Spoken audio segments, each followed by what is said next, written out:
to talk about the solid waste management of a barangay we have chosen. And before we start, we first need to be well informed of certain laws in the Philippines. Waste mismanagement has serious environmental effects, making the passage of the Republic Act 9003 or the Ecological Waste Management Act of 2000 a landmark environmental legislation in the Philippines. The law was crafted in response to the looming garbage problems in the country. RA 9003 declares the policy of the state in adopting a systematic, comprehensive, and ecological solid waste management program that ensures the protection of public health and the environment and the proper segregation, collection, transport, storage, treatment, and disposal of solid waste through the formulation and adoption of best environmental practices. Moreover, it illustrates the potentials and benefits of recycling not only in addressing waste management problems but also in alleviating poverty. It contains 7 chapters subdivided into 66 sections setting out the policy direction for an effective solid waste management program in the country.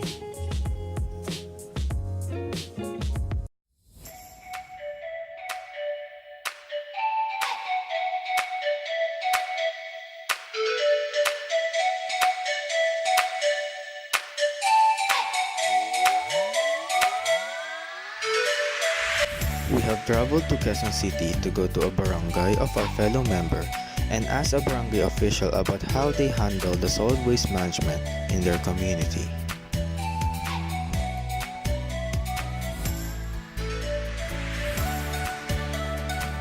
We all committed together and arrived 30 minutes before our scheduled appointment, which is 10:30 a.m.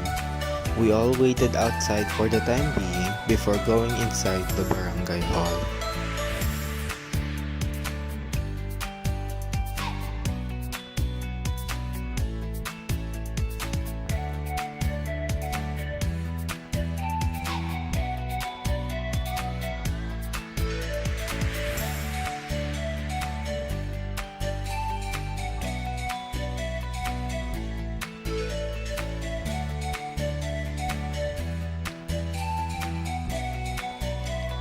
We asked politely at the information desk if our interviewee has arrived.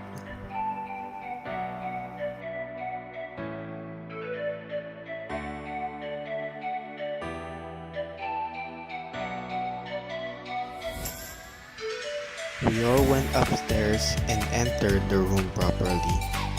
And now, our interview will begin. Hello, magandang umaga po or magandang araw po sa lahat. Ako nga pala si Maria Josefa Versabal. You can call me Ate Joyce. Ako po yung team leader ng Clean and Green. At the same time po, isa po akong deputized enforcer po ng EPWMD. Na ako po yung leader po ng mga sweeper, yung mga tagalinis po dito sa aming barangay. At nice to meet you po sa inyo lahat. So, good morning po. Ako po si Romuel Miranda and my partner. Ako po si Leonard, CHUNG. So, we're from Mapua University. We belong from section A21. So, ang prof po namin is si Sir Pedro de Jesus. So, kami po yung magka-conduct ng isang interview about sa solid waste management. Okay po. Huwag po masyadong English ha. Okay, sige. Okay lang. Good morning po ma'am. First question po, do you maintain cleanliness on your barangay? Yes How po. so? How so? Nag-ano kami dito, meron kami kasing schedule ng collection ng mga basura MWF. So, na-maintain namin to kasi dito sa barangay namin meron kaming 16 na purok. Yung purok na yung bawat area, merong leader doon na siyang nangunguna para karoon ng maintain yung mga basura na paano mag-segregate. Ganun.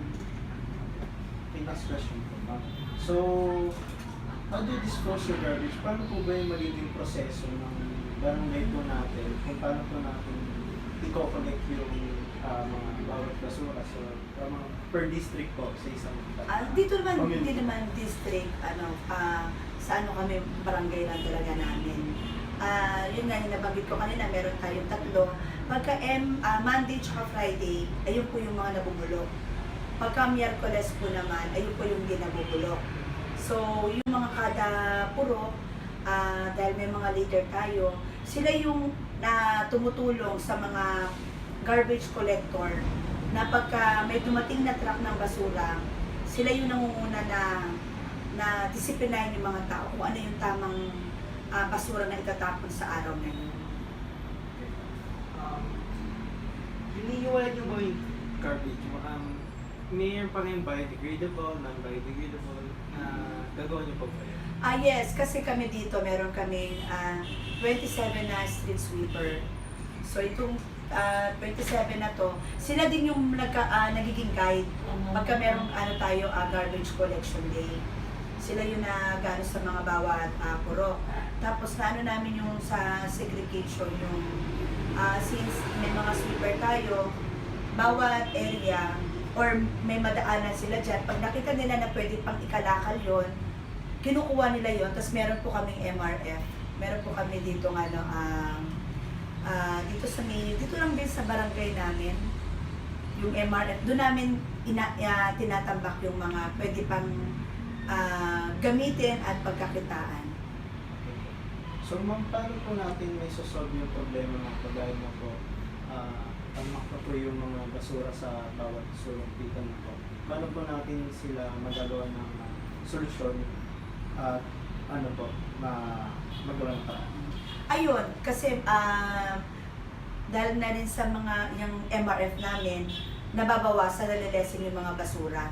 Kasi inano namin bawat purok na kada purok magkaroon sila ng awareness sa basura. Pag yung halimbawa yung mga hawak nila or sakop nila na community, yung katulad mga lata, yung mga mineral, basta yung pwedeng kalakalin, hindi nila sinasama yun sa pagtapon sa basura.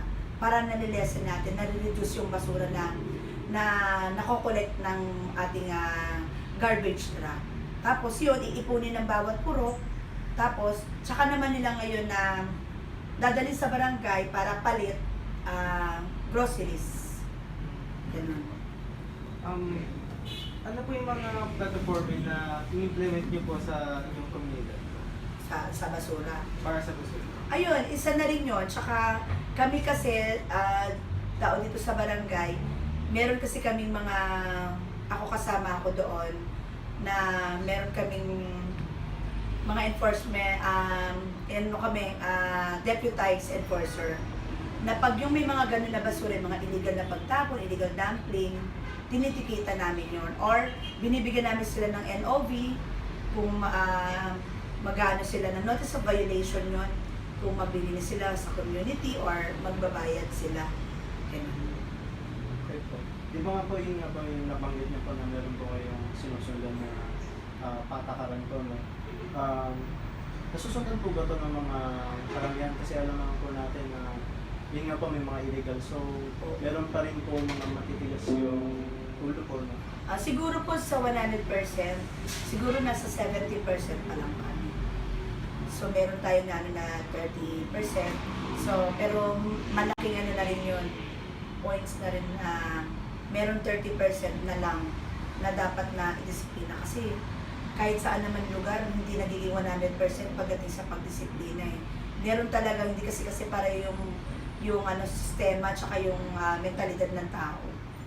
Kaya ganun. Paano po na-encourage yung komunidad na tumulong din sa pagpa-reduce ng solid waste? Yun. Meron tayong 16 na purok, kasama doon yung pinaka-presidente nila. Ang ginagawa ni Cap Marlo, kasama nung si Kagawad Baby, yung may committee ng Clean and Green, inaano nila yung mga purok. Mini-meeting, ina-assembly nila, tapos nagkakaroon ng IBC dito. Yung kasama ng mga campaigner ng city, ng Halray, nagkakamping kami dito kung paano yung pagdisiplina sa basura. So, ibig sabihin po naman, parang meron din po pwede pong mag-volunteer yung mga kabataan? Yes, mga kabataan. Tsaka, hindi kami nawawala ng volunteer dito. Tsaka isa pa yung dito sa may creek namin. Every Saturday meron kami programa na every Saturday nililinis namin ng sapa.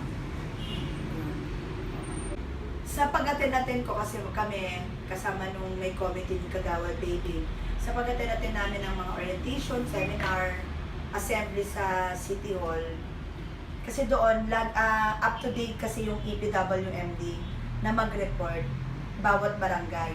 So siguro pagkakaiba namin, masaya ang barangay namin kasi pagdating sa pagsunod sa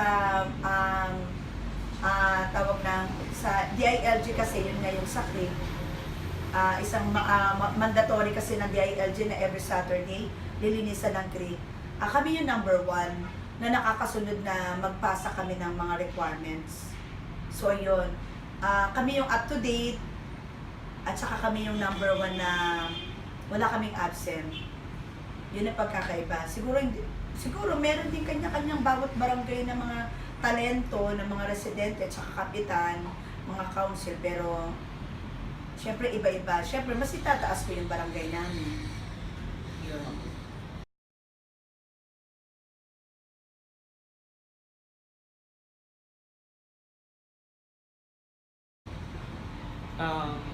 Paano po sa mga ibang bansa po? Sa ibang bansa, hindi ako makakasagot yan kasi hindi pa po ako nakakaalis maliban dito sa Pilipinas. Pero kung babase ako sa mga naririnig ko, sa mga kwentuhan, ang narinig ko lang sa Hong Kong, maganda daw sa Hong Kong kasi malinis daw talaga doon. Lahat ng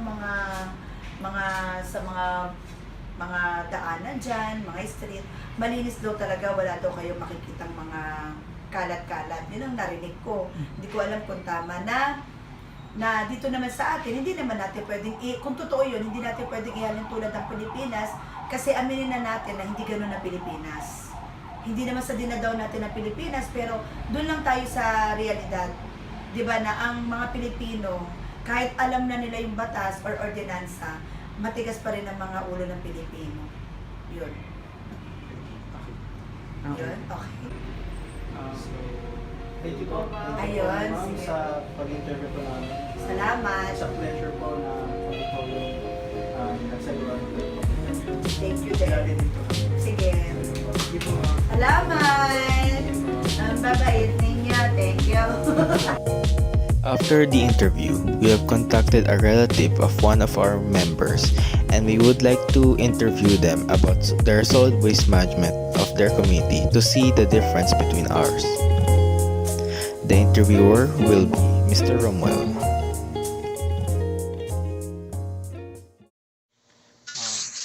Hi, I am Romuel. I am going to interview about the garbage disposal or the solid waste management in your place. May I know what your name is?